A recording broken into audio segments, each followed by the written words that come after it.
الحمد لله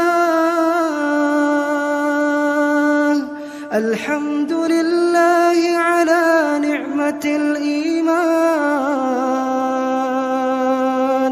الحمد لله على نعمة الإسلام.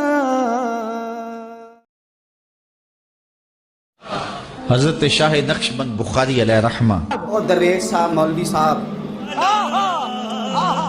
نقشبندیوں کے امام ہیں، سرخیل ہیں، امام ہیں، مرشد ہیں.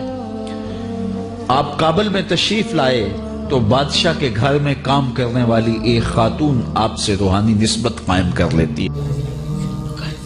بہت سارے لوگ تھے جو ہجوم میں آپ سے نسبت قائم کر رہے تھے، تو اس کی نسبت بھی قائم ہو گئی.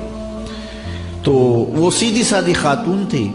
اس نے پوچھا کہ یہ جو پیرانے عظام ہیں ان سے نسبت قائم کرنے کا کیا فائدہ ہوتا ہے؟ یہ باتیں بتائی نہیں جاتی، نظر لگ جاتی ہے.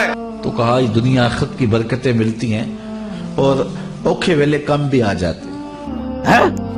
خیر وہ نیک پہلے ہی تھی، جب نسبت قائم ہوئی تو اور رنگ چڑھا اور اتنی دیانت سے شاہی محل میں کام کیا کہ بادشاہ اس سے بہت زیادہ اس پر اعتماد کرنے لگا.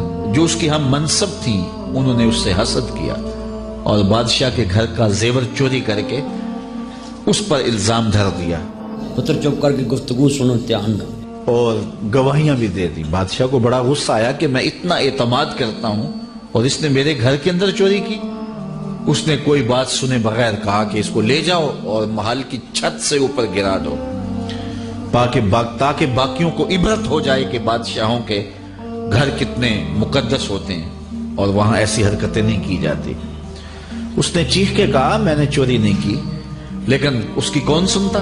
خیر اس کو چھت پہ لے گئے. جب پھینکنے لگے تو اس کے دل میں خیال آیا، وہ کسی نے بتایا تھا کہ اوکھے ویلے بزرگ کام آتے ہیں، تو اس سے بڑھ کر اوکھا ویلا ہو کیا سکتا ہے.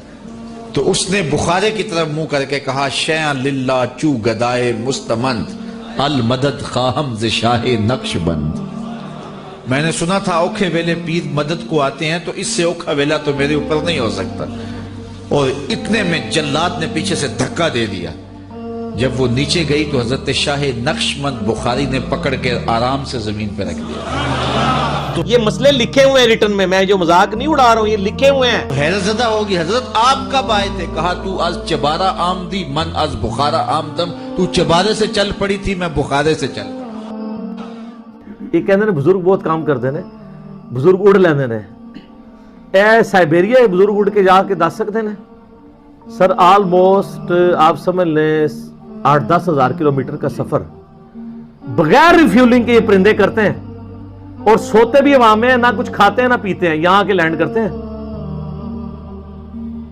یہ تو بوئنگ 747 کو بھی ریفیولنگ کی ضرورت ہوتی ہے. یہ تو کہتے ہیں بزرگ، میں کہنا اللہ تعالیٰ نے پرندے بنائے نے انہوں نے برابر نہیں کوئی ہو سکتا. تو چڑیا تو اڑ سکتی ہے، تو آپ بزرگ تو اڑے نہیں سکیں گے، آپ کا کوئی مرید ہی اڑ کے بتا دے. ساری کہانی ہے. اچھا یہ ساری چیزیں بعد میں شروع ہوئی ہیں.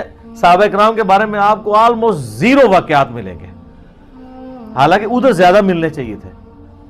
وہ زیادہ حقدار تھے کہ ان کو آئے دن زیارتیں ہوئی بھی ہوتی، آئے دن وہ واقعات. تو میں اس کو اسی پہ کنکلوڈ کرتا ہوں جو میں ایک اکثر بتاتا ہوں کہ صحیح مسلم میں حدیث ہے. بنو سلمہ نے ارادہ کیا کہ مسجد نبوی قریب شفٹ ہو جائے. نبی علیہ السلام نے ان کو دیکھا تو آپ فرمایا کیوں؟ ان کا یا رسول اللہ اتنی دور سے چل کے آتے ہیں، جماعت کا مسئلہ ہوتا ہے. تو ہم نے کہا ہم شفٹ ہی ادھر ہو جاتے ہیں. آپ فرمایا جتنے قدم چل کے آتے ہو تمہیں ہر قدم پہ نیکیاں ملتی ہیں. تو انہوں نے مدینہ شریف میں مسجد نبوی قریب شفٹ ہونے کا ارادہ ترک کر کے واپس اپنے گاؤں میں چلے گئے، اتنے قدم چل کے آئیں گے.